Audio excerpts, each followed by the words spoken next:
So what we're going to do together is we're actually going to create a blob. All right, so you can use your darker color, just kind of do it down lightly.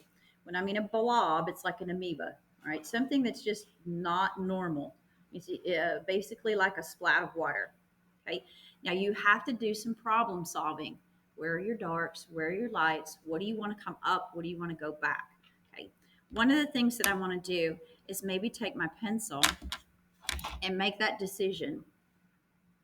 So I'm going to think that this is going to be curving out. So I'm going to have a cast shadow here. This is going to be curving up. So I'm going to create a cast shadow here, maybe a cast shadow here, and a cast shadow here. Y'all start to see my form. So what I'm going to do is start with my medium. That's going to be my red. So this is going to be a cast shadow. And I'm going to begin to curve this like a sphere. This is my made up shape.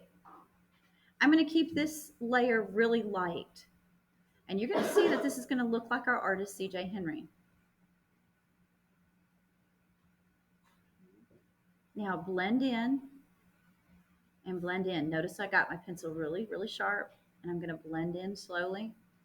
And I'm going to start to kind of create where the shadows are. This will help me define this in a round area. Everything else, once I've got this defined, is going to be just like shading the triangle and just like shading the sphere. Start fairly light and build it up slow. And you can build towards your darks. I'm going to kind of keep building here.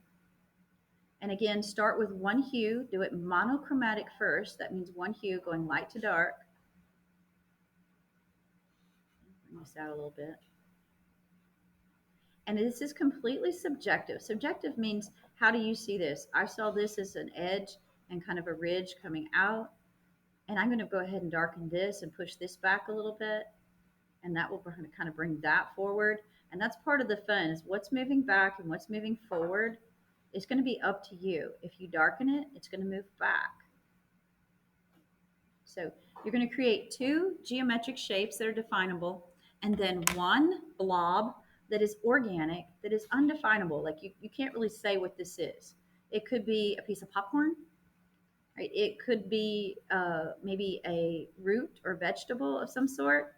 Okay. And you're going to shade it with three hues, working from your shadows to your highlights. Leave your highlights open.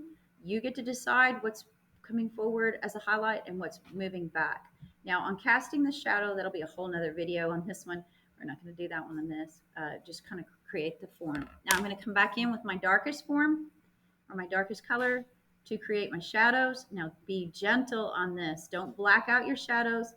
You will have some areas that will be more cast here on this shape, because this shape will have a lot more form.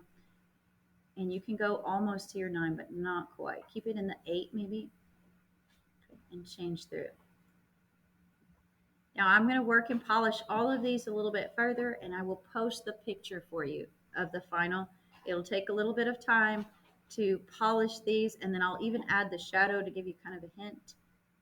But I think you have enough information here to get started on your blob.